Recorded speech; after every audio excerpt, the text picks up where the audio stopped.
Hello दोस्तों, कैसे हैं आप। उम्मीद करता हूं आप सब मस्त होंगे और पढ़ाई कर रहे होंगे। आपके अपने यूट्यूब चैनल A3 अकेडमी में आपका स्वागत है। तो चलिए, जैसे कि दोस्तों हम एमपी स्टार्ट कर चुके थे और एमपी में हमने दोस्तों करीब 7 वीडियो अपलोड हो चुके हैं एमपी के।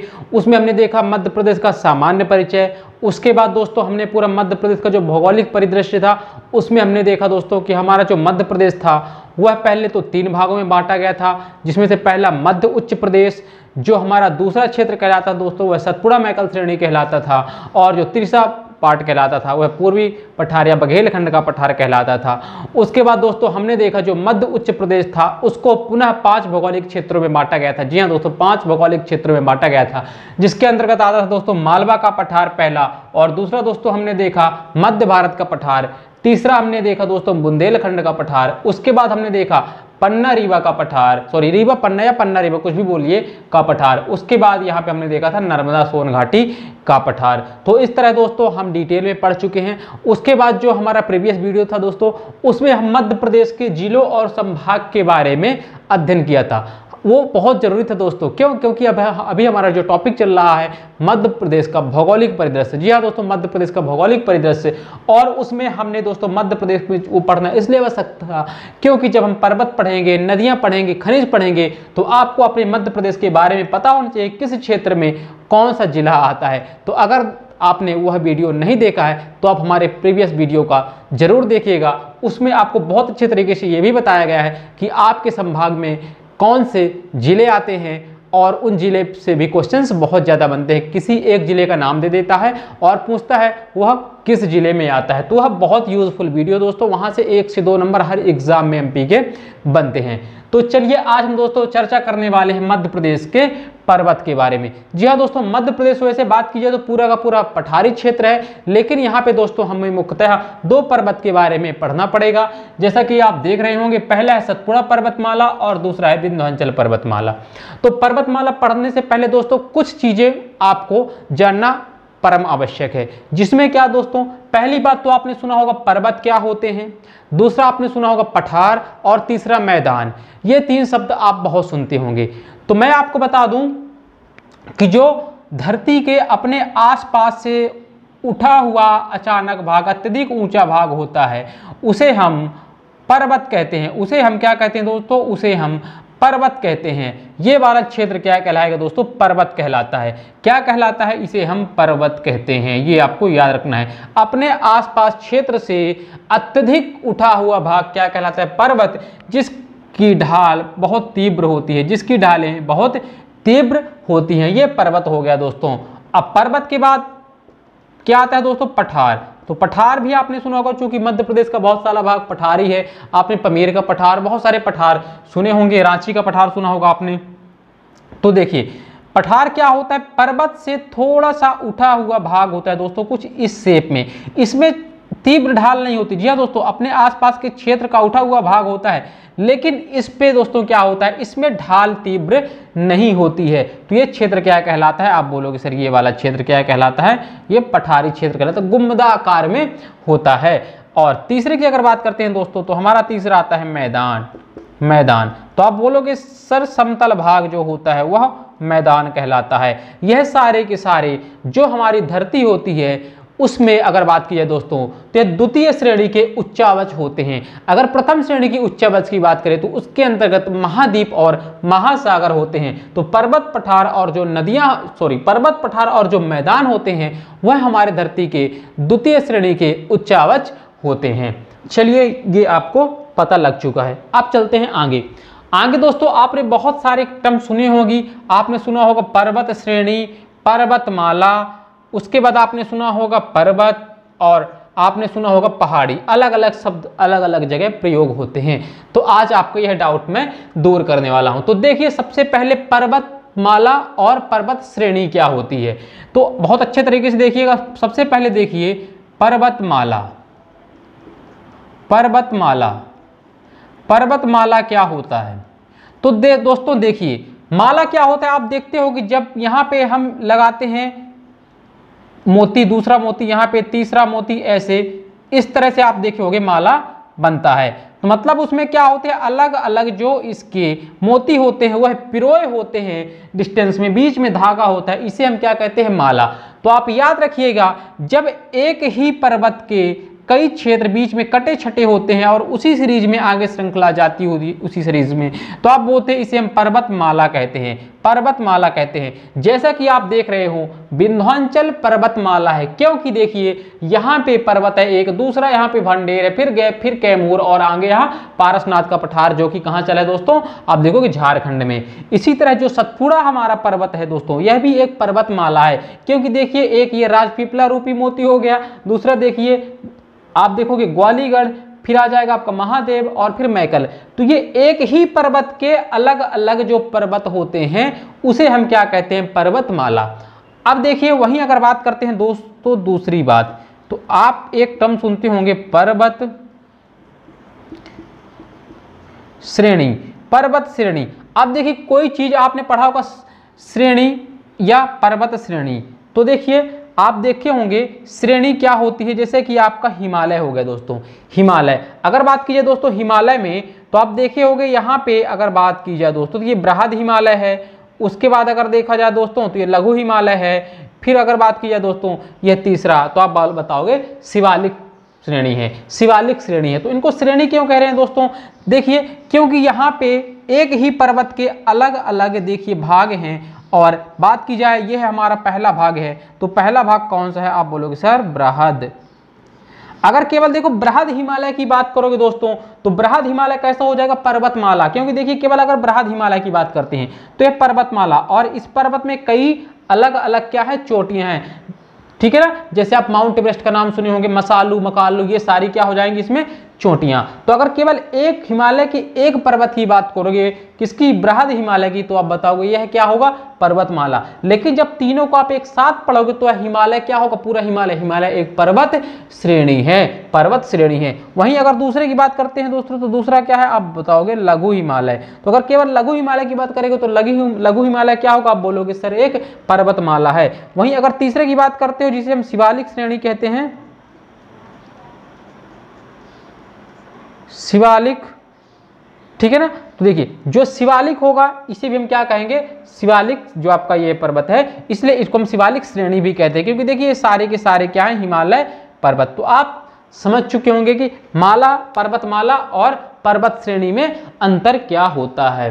अब दोस्तों अगर बात की जाए पर्वत के, तो आपके सामने जो पर्वत आप पढ़ते हो या सुनते हो या देखते हो, अगर इनके निर्माण की बात की जाए दोस्तों, तो यह साल 2 साल या 10 साल 100 साल की घटना नहीं है। जी हाँ दोस्तों, पर्वत बनने में काफ़ी लंबा समय और काफ़ी धीमी प्रक्रिया होती है।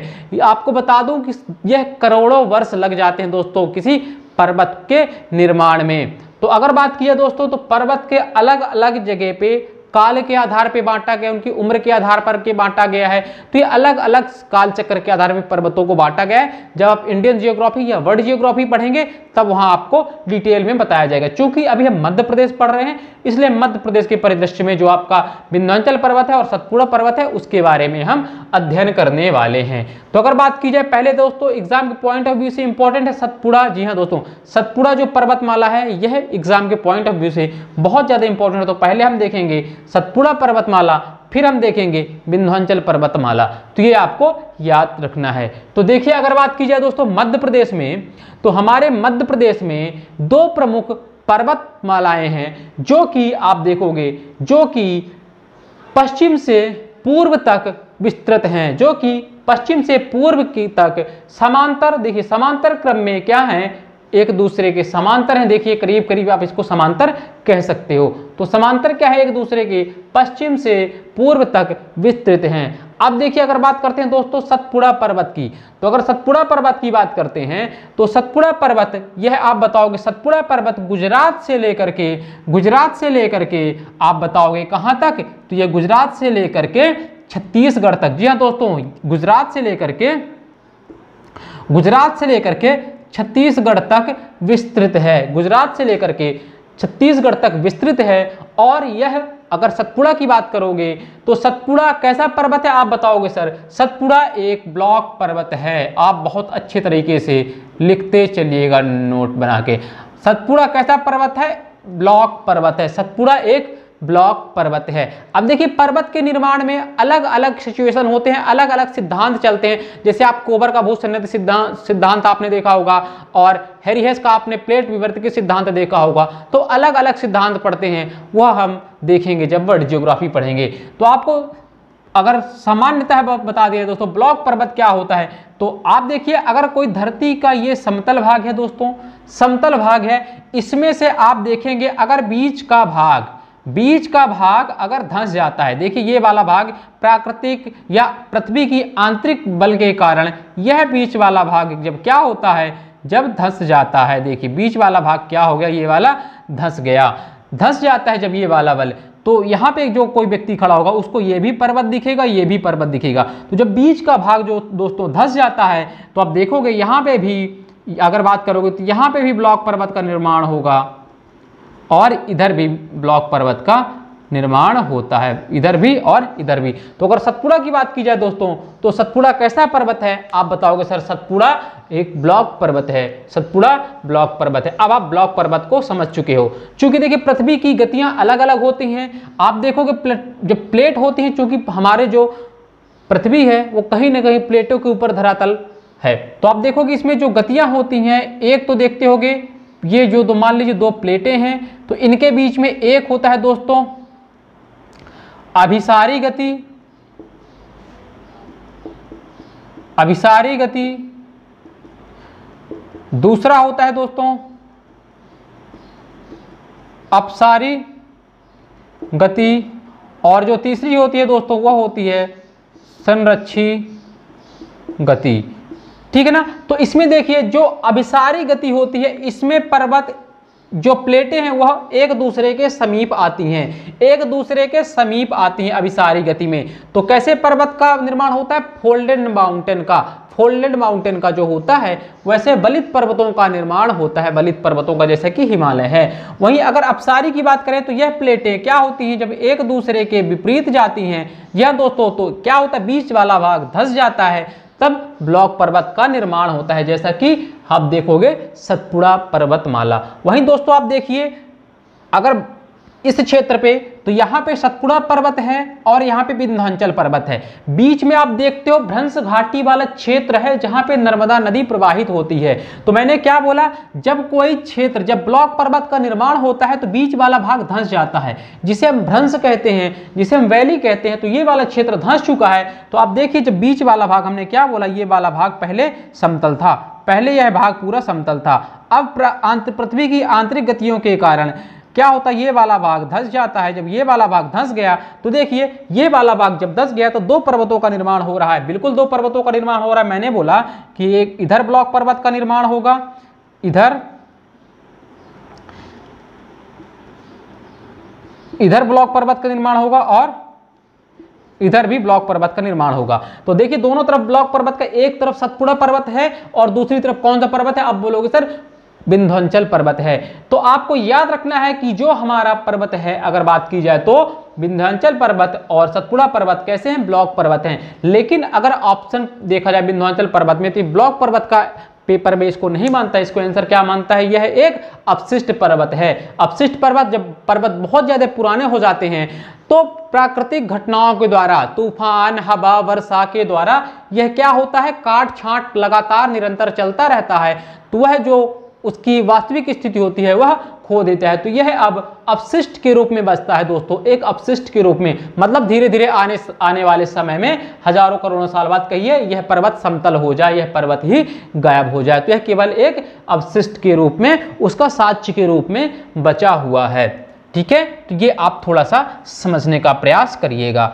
अब देखिए अगर बात की जाए सतपुड़ा पर्वत की, तो सतपुड़ा पर्वत की अगर बात की जाए तो पहला हमने पॉइंट लिखा दोस्तों, पहला फैक्ट हमने लिखा सतपुड़ा पर्वत एक ब्लॉक पर्वत है। वहीं अगर बात की जाए दोस्तों तो यह ग्रेनाइट और बेसाल्ट चट्टानों से निर्मित है। अगर बात की जाए सतपुड़ा पर्वत की तो आप दूसरे फैक्ट में लिखोगे यह ग्रेनाइट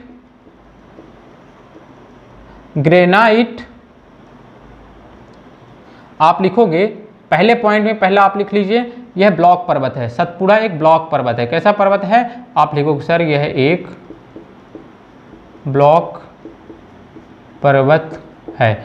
दूसरा फैक्ट में आप लिखोगे यह ग्रेनाइट ग्रेनाइट व बेसाल्ट चट्टानों से निर्मित है। आप बताओगे कि जो सतपुड़ा पर्वत है, सबसे पहले आपने बताया कि सतपुड़ा पर्वत एक ब्लॉक पर्वत है। आपने बताया ब्लॉक पर्वत, आपको मैं समझ चुके हो कि ब्लॉक पर्वत क्या होता है। दूसरा बताओगे ग्रेनाइट और बेसाल्ट चट्टानों से बना हुआ है।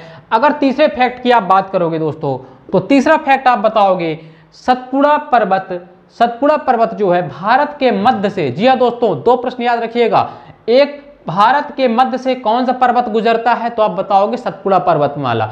वही अगर दूसरा प्रश्न पूछता है दोस्तों कि उत्तर भारत को दक्षिण भारत से अलग कौन करता है, तब आप बताओगे विंध्याचल पर्वतमाला। ये दोनों प्रश्न आपको याद रखना है। अगर पूछता है भारत के मध्य से, तो आप बताओगे सतपुड़ा पर्वत। वहीं अगर उत्तर भारत को दक्षिण भारत से कौन अलग करता है, तो आप बताओगे विंध्याचल पर्वतमाला। ये फैक्ट भी आपको याद रखना है। अब देखिए, अगर बात की जाए दोस्तों सतपुड़ा पर्वतमाला के उत्तर की ओर नर्मदा नदी, सतपुड़ा पर्वत के उत्तर से नर्मदा नदी जो कि भ्रंश घाटी में प्रवाहित होने वाली, पूर्व से पश्चिम की ओर प्रवाहित होने वाली भारत की सबसे बड़ी नदी है। न केवल भारत की, वरन पूरे मध्य प्रदेश की सबसे बड़ी नदी है, जो कैसी प्रवाहित हो रही है, पूर्व से पश्चिम की ओर प्रवाहित हो रही है। तो आप बताओ कि सतपुड़ा पर्वत की एक तरफ से तो नर्मदा नदी प्रवाहित हो रही है और दूसरी तरफ से ताप्ती नदी प्रवाहित होती है। तो आप बताओगे सतपुड़ा पर्वत नर्मदा और ताप्ती के बीच जल विभाजक का कार्य करता है। तीसरे फैक्ट में आप क्या लिखोगे, आप लिखोगे सतपुड़ा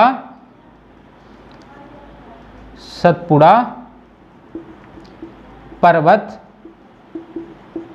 नर्मदा व ताप्ती के बीच जल विभाजक का कार्य करता है। चौथे पॉइंट में अगर दोस्तों बात करोगे सतपुड़ा की, तो आप बताओगे सतपुड़ा पर्वत, मध्य प्रदेश की बात कर रहा हूं, वैसे तो मैंने बताया गुजरात से लेकर छत्तीसगढ़ तक। तो अगर मध्य प्रदेश की बात की जाए दोस्तों, तो अलीराजपुर, बड़वानी, इस वाले क्षेत्र से अलीराजपुर, बड़वानी, बुरहानपुर होते हुए सिवनी, छिंदवाड़ा, बालाघाट से लेकर के अमरकंटक जिले यहाँ पे मुख्यतः आते हैं। अमरकंटक जिले यहाँ पे मुख्यतः आते हैं। तो आप जिलों में लिख सकते हो अलीराजपुर, बड़वानी, बुरहानपुर होते हुए आप बताओगे होशंगाबाद। ये कुछ जिले जो होते हैं साउथ के, आप इनको लिख सकते हो। ठीक है, चौथे पॉइंट पे आप चलते हैं, आगे की बात करते हैं दोस्तों। अगर इसकी औसत लंबाई की बात करते हैं, सतपुड़ा की औसत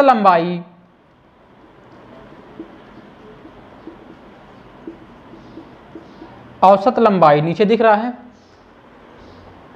हाँ दिख रहा है। चलिए, औसत लंबाई की अगर बात करते हैं दोस्तों, तो 11-20 किलोमीटर। जी हाँ दोस्तों, अगर सतपुड़ा पर्वत की औसत लंबाई की बात करते हैं तो वह कितनी है, आप बताओगे 11-20 किलोमीटर इसकी औसत लंबाई है। अब चलते हैं, इसको इरेज करते हैं और अपने अगले पॉइंट की बात करते हैं। आपको इतने डिटेल में एमपी में दोस्तों पर्वत कहीं पढ़ने को नहीं मिलेगा। तो आप अच्छे से हमारे चैनल को सब्सक्राइब करिए ज़्यादा से ज़्यादा और शेयर करिए। मैं आपको एमपी ऐसे पढ़ाने वाला हूं दोस्तों कि सिंगल क्वेश्चन आपसे ऐसा नहीं होगा कि जो ना बने। तो आप इसी तरह अपना प्यार और भरोसा A3 एकेडमी के साथ बनाए रखिएगा। अब देखिए, अगर अगले फैक्ट की बात करते हैं दोस्तों, तो सतपुड़ा पर्वत पर ही मध्य प्रदेश की सबसे ऊंची चोटी, पांचवें पॉइंट की अगर बात करते हैं, तो सतपुड़ा पर्वत पर ही, सतपुड़ा पर्वत में ही मध्य प्रदेश की सबसे ऊंची चोटी, आप सभी को पता होगा कौन सी है दोस्तों, धूपगढ़। धूपगढ़ ऊंचाई भी सभी को पता होगी कितनी, 1350 किलोमीटर या मीटर। पर्वत की ऊंचाई हमेशा मीटर में होती है। तो याद रखना, सतपुड़ा पर्वत में ही मध्य प्रदेश की सबसे ऊंची चोटी कौन सी, धूपगढ़, जिसकी ऊंचाई कितनी है, 1350 मीटर है, वह स्थित है। और यहीं पे क्या स्थित है, आप बताओगे पचमढ़ी, मध्य प्रदेश का एकमात्र हिल स्टेशन स्थित है। अब चलते हैं अगर आगे फैक्ट की ओर दोस्तों, तो आगे बात करते हैं कि जो हमारा सतपुड़ा पर्वत है वह 3 भागों में विभक्त है। 3 भाग कौन कौन से, तो देखिए सतपुड़ा पर्वत अगर बात की जाए, वैसे इसका सतपुड़ा नाम क्यों पड़ा दोस्तों, तो इसमें करीब 7 प्रमुख पहाड़ियां हैं, उनके नाम पर इसका नाम सतपुड़ा पर्वत पड़ा। सतपुड़ा 7 ऐसी पहाड़ियां हैं छोटी छोटी जिन पे इनका नाम क्या पड़ा, सतपुड़ा। तो आपको पढ़ने की आवश्यकता नहीं है, इन 7 में से हमको 4 प्रमुख पढ़नी है। तो उन 4 प्रमुख को पहले 3 भागों में बांटा गया है। तो आप देखो कि कौन कौन से सतपुड़ा पर्वतमाला का आप बताओगे 3 भाग।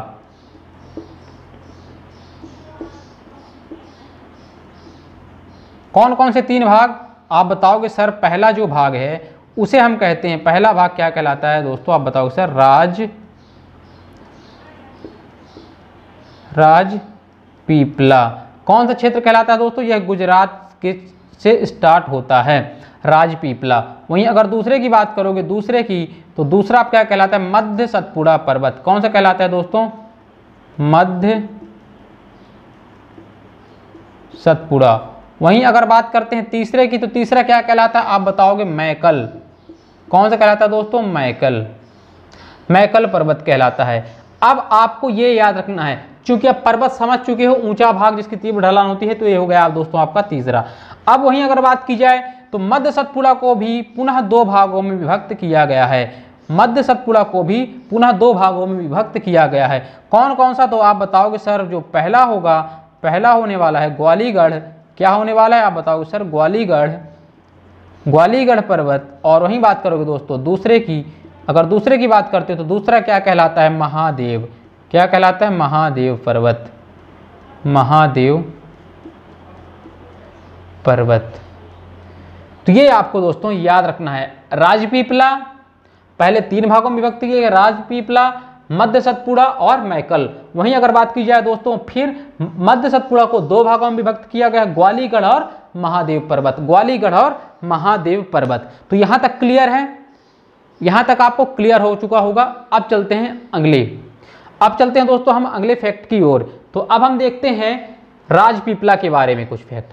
तो अगर राजपीपला की बात की जाए दोस्तों, तो यह बहुत ही सकरा क्षेत्र है। कैसा दोस्तों, सकरा क्षेत्र है, जो गुजरात से लेकर के, जी हाँ दोस्तों, गुजरात से लेकर के यह बहुत ही सकरा, इसकी कैसी है, यह यहाँ पे सकरा है। और जैसे जैसे पूर्व की ओर होता गया है, सतपुड़ा पर्वत चौड़ा होता गया है। जी हाँ दोस्तों, इधर से गुजरात वाले क्षेत्र से सकरा क्षेत्र है, और इधर जब होता गया दोस्तों तो चौड़ा होता गया है। ये आपको याद रखना है, ये आपको याद रखना है। वहीं दोस्तों अगर बात की जाए तो यहाँ पे गुजरात में मथवार की पहाड़ियाँ और बड़वानी की पहाड़ियाँ आती हैं। जी हाँ दोस्तों, मथवार की और यहाँ पे बड़वानी की पहाड़ियाँ होती हैं। और बात की जाए असीरगढ़ की पहाड़ियाँ भी इसी के अंतर्गत आती हैं। तो ये आपको याद रखना है। अब चलते हैं दोस्तों हम आगे अपने फैक्ट की ओर।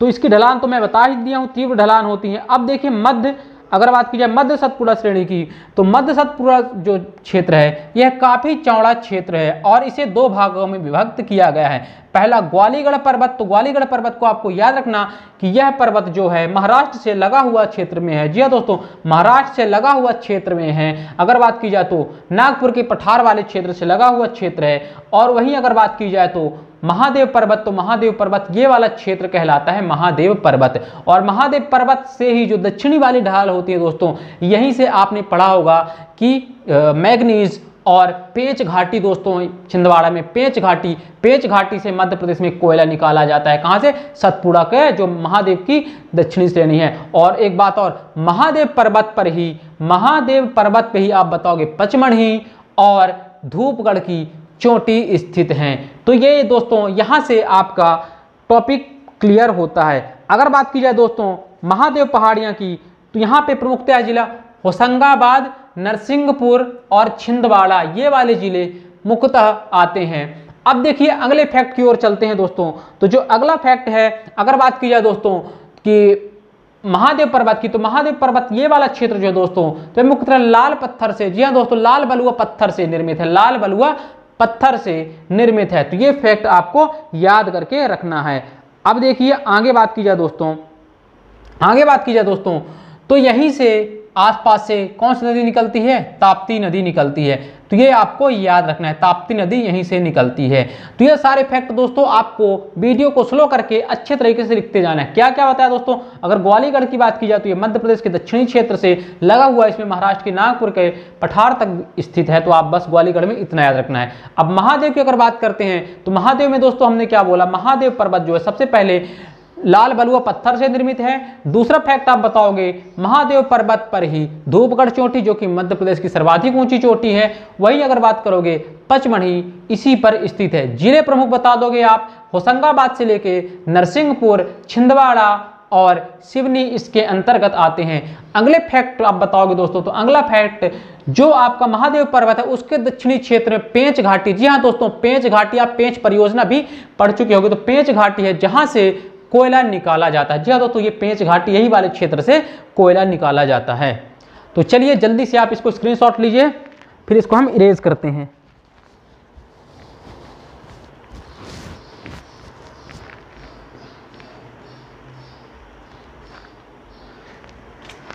अब चलते हैं सतपुड़ा का जो सबसे पूर्वी भाग है दोस्तों, कौन सा सबसे पूर्वी भाग की बात अगर की जाए तो वह है हमारा कौन सा, मैकल पर्वत। जी हाँ दोस्तों, मैकल पर्वत, मैकल पर्वत। तो दोस्तों अगर मैकल पर्वत की बात की जाए तो मैकल पर्वत में आप बताओगे यह मध्य प्रदेश और छत्तीसगढ़ की सीमा निर्धारित करता है। मध्य प्रदेश और छत्तीसगढ़ की सीमा का निर्धारण मैकल पर्वत के द्वारा होता है। आप बताओगे पहले फैक्ट में यह एमपी व सीजी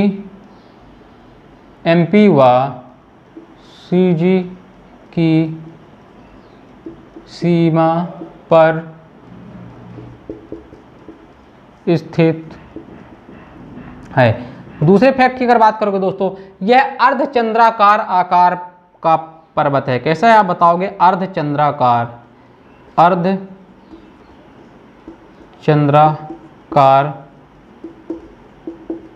आकार का है।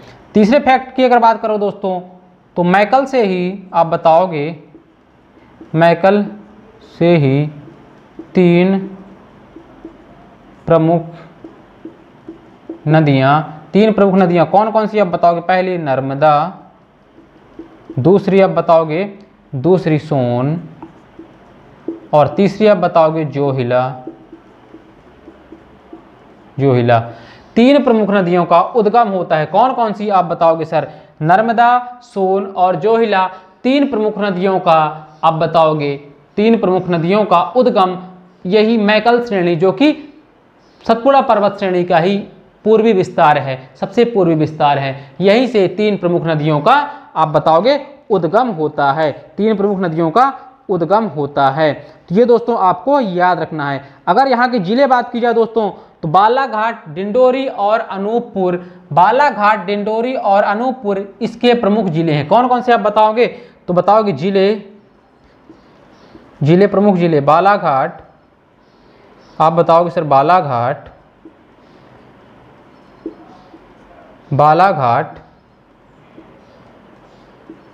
अनूपपुर और डिंडोरी इसके प्रमुख जिले हैं।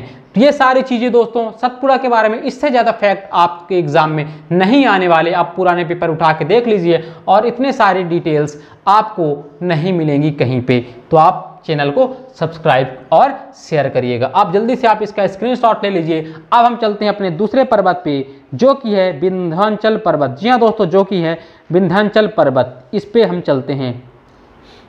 तो मोस्ट इंपॉर्टेंट जो था दोस्तों हमारा सतपुड़ा पर्वत था। सतपुड़ा पर्वत को हमने कवर कर लिया। अब हम करते हैं विंध्याचल पर्वत के बारे में। विंध्याचल पर्वत, तो देखिए सबसे पहले अगर विंध्याचल पर्वत की दोस्तों बात करते हैं तो यह जो इसका पश्चिमी भाग है वह है अरावली पर्वत से। जी हाँ दोस्तों, अरावली पर्वत आपने पढ़ा होगा, ये आगे जाकर के अरावली पर्वत से इसका पश्चिमी सिरा अरावली पर्वत से प्रारंभ होकर के आप बोलोगे पारसनाथ की पहाड़ियां, मतलब ये कहां तक जाता है? आप बताओगे सर झारखंड तक। तो अगर विंध्याचल पर्वत की बात करें तो आप बताओगे राजस्थान से लेकर के कहां तक? आप बताओगे झारखंड तक, झारखंड तक। आपको ये याद रखना है, झारखंड तक है स्थित। कहाँ से विंध्याचल पर्वत आप बताओगे, राजस्थान से लेकर के झारखंड का जो आप बताओगे विंध्याचल पर्वत का जो सबसे पूर्वी हिस्सा है उसे पारसनाथ की पहाड़ियां उसी पर स्थित है, जो कि कहाँ पे स्थित है, झारखंड में। अब देखिए विंध्याचल पर्वत की अगर बात की जाए दोस्तों, तो यह उत्तर भारत से दक्षिण भारत को अलग करने का कार्य करता है। जी हाँ दोस्तों, उत्तर भारत से दक्षिण भारत को अलग करने का कार्य करता है। वही अगर बात की जाए दोस्तों विंध्याचल पर्वत, तो विंध्याचल पर्वत नर्मदा नदी के उत्तर दिशा में स्थित है, नर्मदा नदी के उत्तर दिशा में स्थित है। कई बार पेपर में क्वेश्चन पूछा गया दोस्तों, विंध्याचल पर्वत नर्मदा नदी के उत्तर में कौन सा पहाड़ है, तो आप बता रहिएगा विंध्याचल पर्वत। वहीं अगर बात करें नर्मदा नदी के दक्षिण में, यहाँ से दोस्तों यही क्षेत्र से अमरकंटक से प्रवाहित होती है कौन सी नदी, आप बोलोगे नर्मदा नदी। नर्मदा नदी प्रवाहित होती है, तो ये आपको याद रखना है। कहाँ से प्रवाहित होती है, तो आप बताओगे यही अमरकंटक से निकलती है और इसी वाले क्षेत्र में प्रवाहित होती है, तो ये आपको याद रखना है। विंध्याचल पर्वत नर्मदा नदी के उत्तर में और सतपुड़ा दक्षिण में है। और यहीं से आसपास बैतूल, आप देखो बैतूल के मुल्तई पहाड़ी से यहीं से आसपास निकलती है आपकी ताप्ती नदी और यह भी चली जाती है। तो ताप्ती नदी और नर्मदा नदी के मध्य में कौन सा पर्वत है, कई बार पेपर में पूछा गया दोस्तों, तो आप बताओगे कौन सी नदी, आप बताओगे सर ये कौन सा पर्वत, सतपुड़ा पर्वत। वहीं अगर बात की जाए दोस्तों, तो कौन सी नदी भ्रंश घाटी में बहने वाली भारत की सबसे बड़ी नदी है, आप बताओगे नर्मदा नदी। और नर्मदा नदी कैसी नदी है, आप बताओगे यह एस्चुरी का निर्माण करती है। वो हम नदियों को डिटेल में पढ़ेंगे। अब देखिए जो विंध्याचल पर्वत है वो मुख्यतः आप देखोगे ये पूरा क्षेत्र विंध्याचल पर्वत, ये भांडेर और कैमूर और उधर पारसनाथ की पहाड़ियों के रूप में जाना जाता है। तो ये चीजें आपको याद रखनी, विंध्याचल पर्वत भांडेर, कैमूर और पारसनाथ के नाम से जाना जाता है दोस्तों।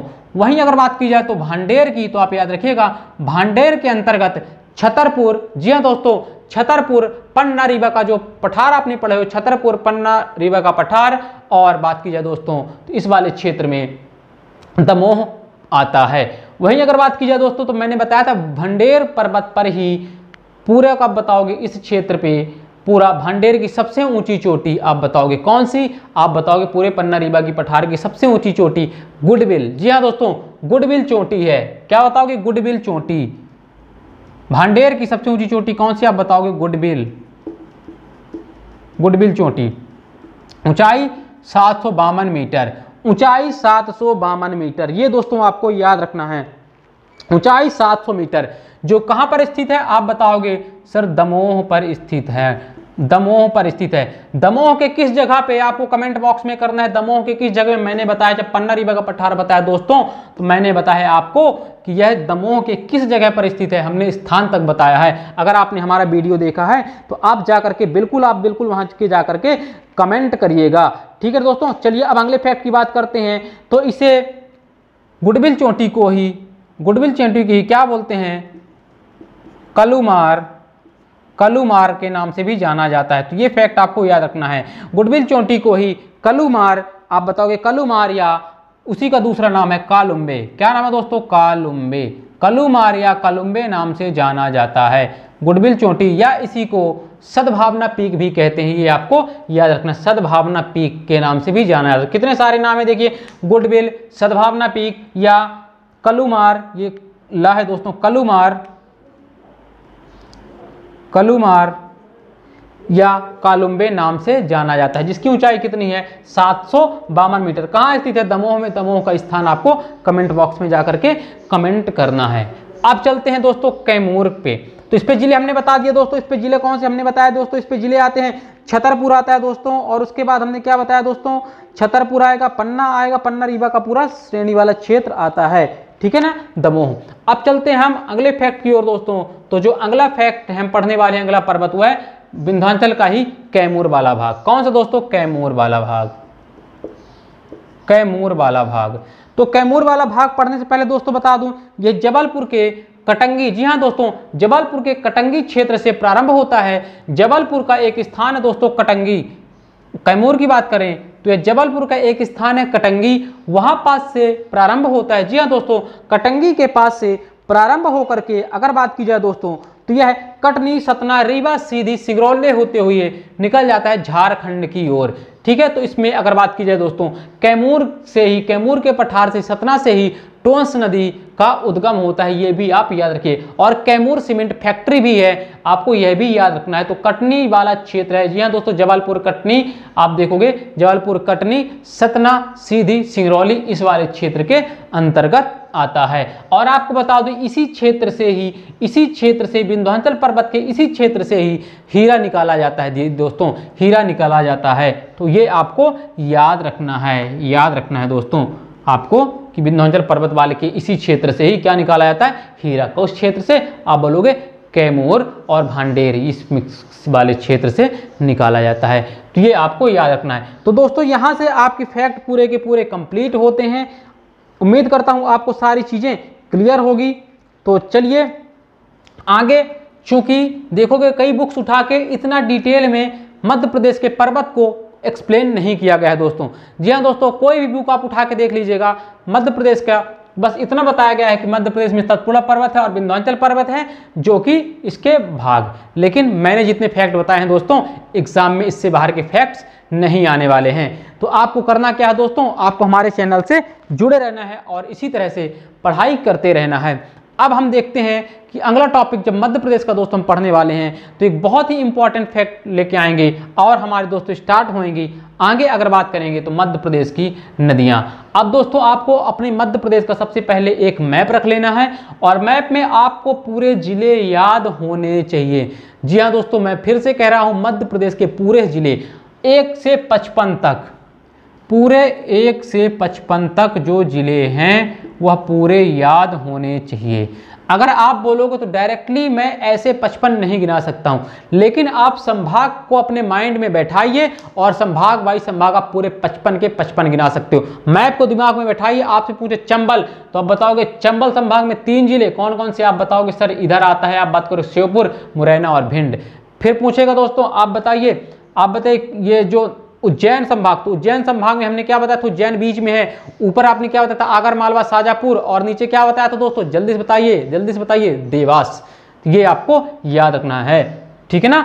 आगे चलिए, देवास, उसके बाद नागदा, और नागदा के ऊपर जाओगे 3, तो आप 3 बताओगे कहां से, नीमच, मंदसौर, रतलाम। और बात की जाए तो नागदा और उज्जैन के बाद यहाँ पे बात की जाए दोस्तों आगर मालवा के नीचे शाजापुर और देवास। तो अगर आपको संभाग वाइज याद है दोस्तों तो एग्जाम में कैसे भी प्रश्न बन जाएं आप बहुत अच्छे तरीके से कर सकते हो। इसीलिए मैं आपको कह रहा हूं कि अच्छे तरीके से आप पूरे मध्य प्रदेश के मैप को माइंड में बैठा लीजिए, क्योंकि मध्य प्रदेश के जितने भी एग्जाम है दोस्तों, आप व्यापम उठा लीजिए, MPPSC उठा लीजिए, या जितने भी PV एग्जाम कंडक्ट कराता है, अब उस क्षेत्र में मध्य प्रदेश GK का पार्ट बहुत ज़्यादा वेटेज कवर करता है। क्योंकि आप देखिए इस बार MPPSC जो हुआ है दोस्तों 2020 में हुआ है, उसमें अगर बात की जाए दोस्तों 2019 थी वैकेंसी, लेकिन 2020 में एग्जाम कंडक्ट हुआ है, तो उसमें अगर बात की जाए तो 32 से 33 प्रश्न MP GK को उठाए हैं। जी हाँ दोस्तों, और जिन बच्चों ने ऑफलाइन में हमसे पढ़ा था दोस्तों उनके 30+ क्वेश्चंस सही हुए हैं। तो यकीन मानिए MP के जितने भी वीडियो मैं लाऊंगा आपके एग्जाम कोई भी जब वैकेंसी आएगी उसके पहले MP का कवर हो जाएगा। इसलिए आपको अच्छे तरीके से प्रॉपर वे पे एक साफ सुथरी नोट्स बनाते चलने हैं दोस्तों। जी हाँ दोस्तों, आप बहुत अच्छे तरीके से, क्योंकि मैं आपको मैप के थ्रू पढ़ाने वाला हूं, तो आपको काम क्या करना है, या तो आप मैप बना सको तो बना लो, या आप जा करके 50 पैसे या 1 रुपए के मैप आते हैं तो इस तरह के आप 25 से 30 मैप। जी हाँ दोस्तों, मैं जलवायु पढ़ाऊंगा तो मैप के थ्रू पढ़ाऊंगा, मिट्टी पढ़ाऊंगा, आपको वन्य जीव अभ्यारण्य पढ़ाऊंगा, या तो राष्ट्रीय उद्यान पढ़ाऊंगा, मतलब जितना भी मैं मध्य प्रदेश आपको कवर करवाऊंगा पूरा मैप के थ्रू। क्योंकि दोस्तों मैप के थ्रू अगर इमेज बैठ गई ना हमारे दिमाग में तो कभी नहीं भूलती। तो नदियां देखिएगा दोस्तों, आप कैसे घटाक से बताओगे नदियां मैप के थ्रू जब हम पढ़ेंगे, तो यकीन मानिए आपको उनका अपवाह क्षेत्र, कौन सी नदियां, किसकी सहायक नदियां, ये सारा कंठस्थ हो जाएगा। बस आपको करना क्या है, मन लगा करके पढ़ना है। और एक बार विश्वास बनाइए A3 अकेडमी पे दोस्तों, आपके विश्वास पे खरे न उतरें तो आप अनसब्सक्राइब कर दीजिएगा। जी हाँ दोस्तों, अनसब्सक्राइब कर दीजिएगा। और यहाँ पे जो डेटा उठाया जाता है दोस्तों 100% श्योर उठाया जाता है। अलग अलग बुक में अलग अलग डेटा दिया रहता है, लेकिन हम जो उठाते हैं वो ऑथेंटिक उठाते हैं। जी हाँ दोस्तों, गवर्नमेंट साइट से वो डेटा उठाते हैं, क्योंकि दोस्तों वो डेटा हमारे लिए खुद होता है और खुद के लिए कभी कोई गलत नहीं रखता है, क्योंकि मैं जो पढ़ता हूँ वही आपको पढ़ाता हूँ। जी हाँ दोस्तों, तो ये डेटा आप यकीन मानिए बहुत अच्छा तरीका डेटा है, बस आपको पढ़ते जाना है। और अब लास्ट में एक बात और बोलना चाहूँगा दोस्तों कि अगर आपको हमारा पढ़ाया हुआ पसंद आ रहा है तो आप हमारे चैनल को सब्सक्राइब कर लीजिए, और अपने मित्रों को जो कोचिंग संस्थानों की फ़ी नहीं दे सकते हैं उनको आप हमारा चैनल के बारे में बताइए और ज़्यादा से ज़्यादा लोगों को जोड़िए। तभी दोस्तों जब आपका साथ रहेगा तो इसी तरह आप अपना प्यार बनाए रहेंगे, तभी तो हम इसी तरह मोटिवेट होकर आपके सामने अच्छी अच्छी चीज़ें। दोस्तों बताओ, जितना आपका प्यार मिलता है ना तो अंदर से हमें और ज़्यादा मोटिवेशन मिलता है कि यार और अच्छे तरीके से पढ़ाएं। तो यकीन मानिए आप इसी तरह अपना प्यार हमें न्यौछावर करते रहिए और हम आपको ज्ञान के सागर में इसी तरह तैराते रहेंगे दोस्तों, डूबने नहीं देंगे, डूबने नहीं देंगे। ठीक है ना। अब आपको कुछ प्रश्न देते हैं, आपको जिससे आपको पता चले कि पुराना पढ़ाया हुआ कितना आपको याद है। तो पहला प्रश्न दोस्तों देखिए, पहला प्रश्न मैंने पूछ लिया था कि आपको बताना है दमोह के किस जगह क्षेत्र, मैं बताया हूं पुराने वीडियो में, दमोह के किस जगह गुडविल चोटी या सद्भावना पीक स्थित है। पहला प्रश्न आपको बताना है।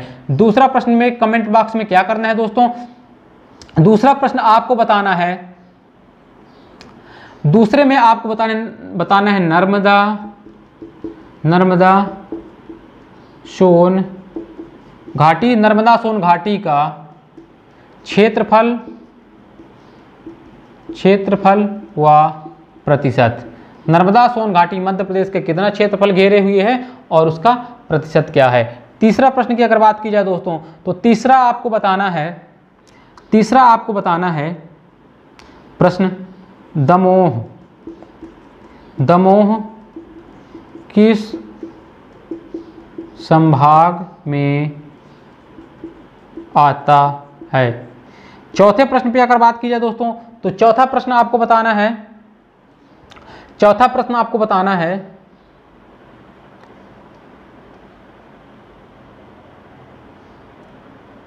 प्रश्न दोस्तों आपके सामने